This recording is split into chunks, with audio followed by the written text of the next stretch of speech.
मसीह यीशु में आप सबकी सलामती हो। हम आप सबको अपने YouTube चैनल पर खुश आमदीद कहते हैं। तो आज भाई और बहनों, हम आपके लिए कलाम खुदा में से मरियम मगदलीनी की कहानी लेकर आए हैं।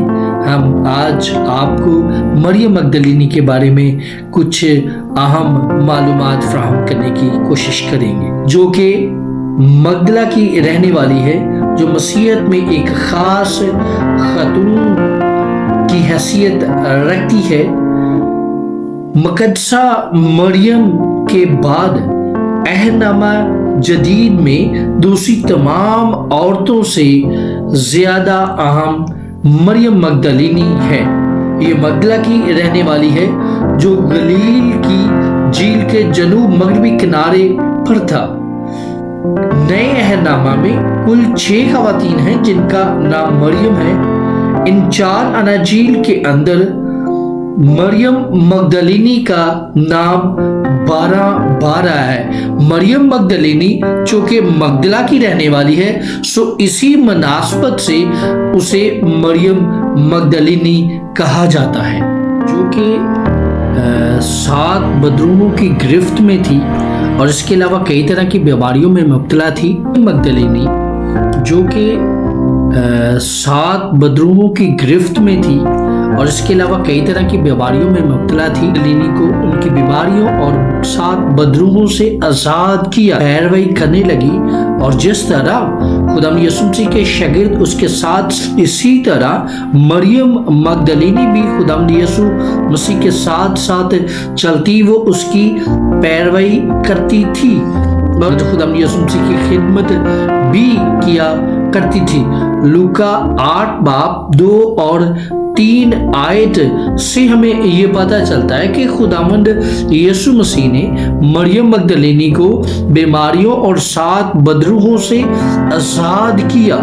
फिर ये जो मरियम मगदलीनी है, जो कि एक मालदार खातून है, एक अमीर खातून है, तो ये क्या करती है कि ये अपने माल से खुदावंद यीशु मसीह की खिदमत को सरअंजाम देती है। ये अपने माल से खुदावंद यीशु मसीह की खिदमत करती है। जब खुदावंद यीशु मसीह को मसलूब किया जा रहा था, तो मरियम मगदलीनी वहां पर मौजूद थी। और जब खुदावंद यीशु मसीह ने बड़ी आवाज से चलाकर जान दे दी, तो उस वक्त मरियम मगदलीनी वहां पर मौजूद थी। अगर हम मत्ती की अंजील उसका 27वां बाब और उसकी 50वीं आयत से देखें, तो वहां पर लिखा है, फिर यीशु ने बड़ी आवाज से चलाकर जान दी। आयत तक पढ़े तो यहाँ पर पूरी तफसील लिखी है कि वहां पर बहुत सी औरतें जो गलील से यीशु की खिदमत करते हुए आई, उसके पीछे पीछे आई, दूर से देख रही थी। ये मरियम मगदलीनी और कुछ और औरतें वहां पर सारा माजरा देख रही हैं। जितना वक्त खुदा यीशु मसीह वहां पर सलीब पर मौजूद है, और ये सारी क्रूसीफिक्शन, सारी मसलूबियत को देख रही है। मरियम मगदलीनी सारी मसलूबियत को देख रही है। और जब शाम हुई तो यूसुफ नाम अरमतिया का एक दौलतमंद आदमी जो था, उसने जब हुकूमत से पिलातूस से जाकर ये दरख्वास्त की कि मुझे यीशु की लाश दी जाए ताकि मैं उसे दफना सकूं, तो उसे लाश दे दी गई और उसने लाश को लेकर महीन चादर में लपेट कर कब्र में रखा। जब वो कब्र में रख रहा था, तो उस वक्त भी मरियम मगदलीनी और कुछ दूसरी औरतें वहां सामने बैठी सारा माजरा देख रही थी। सो मरियम मगदलीनी जो है, उसे ये सारा माजरा पूरा देखने का पूरा मौका मिला और वो बगौर इस माजरे को देख रही है।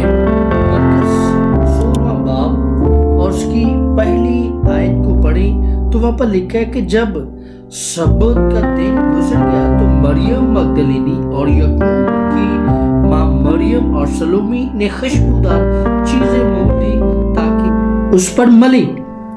सो ये जो मरियम मगदलीनी है और याकूब की मां मरियम, ये आई हैं اور آकर یہ کچھ خوشبودار چیزیں لے کر آئی ہیں تاکہ وہ خدا یسوع مسیح کے بدن پر مال سکے. ہم یہاں دیکھتے ہیں کہ مریم مگدلینی جو ہے یسوع مسیح کی مصلوبیت سے لے کر خدا یسوع مسیح کے زندہ ہو جانے تک ان سارے عمل میں پیش ہے وہ دیکھ رہی ہے.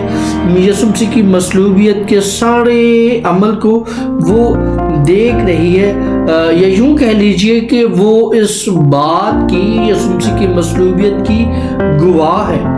مرکز 16 اس کی 9ویں آیت کو پڑھیں تو وہاں پر لکھا ہے ہفتے کے پہلے روز جب وہ سویرے جی اٹھا تو پہلے مریم مگدلینی جس میں سے اس نے 7 بدروہیں نکالی تھی دکھائی دیا. پر ایک بڑی خوبصورت بات ہمیں ملتی ہے کہ مریم مگدلینی کو یہ شرف حاصل ہے کہ جب خدا یسوع مسیح زندہ ہوئے ہیں تو زندہ ہونے کے بعد سب سے پہلے یسوع مسیح مریم مگدلینی کو دکھائی. یسوع مسیح نے اس کو کہا کہ جا کر میرے بھائیوں کو بتاؤ تاکہ وہ جو غم میں ہیں وہ تسلی پائیں، کیونکہ خدا یسوع مسیح کی مصلوبیت کے بعد شاگرد بڑے پریشان تھے، بڑے غم اور ماتم میں تھے.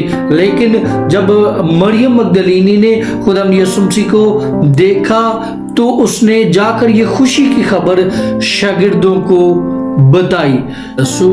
بھائی اور بہنوں، ہم نے کوشش کی کہ آپ کے ساتھ مریم مگدلینی کے بارے میں کچھ معلومات جو تھی وہ آپ تک پہنچائی جائے تاکہ آپ کلام خدا میں سے مریم مگدلینی کے بارے میں سیکھ سکیں. تو ہم امید کرتے ہیں کہ ہماری یہ کاوش آپ کے لیے بڑی فائدہ مند ثابت ہوگی اور یقیناً آپ کے لیے برکت کا باعث بنیں گی. ہمارے اس چینل کو لائک کریں، شیئر کریں، سبسکرائب کریں اور بیل کے بٹن کو دبا لیں تاکہ تمام نوٹیفیکیشن آپ تک پہنچ سکے.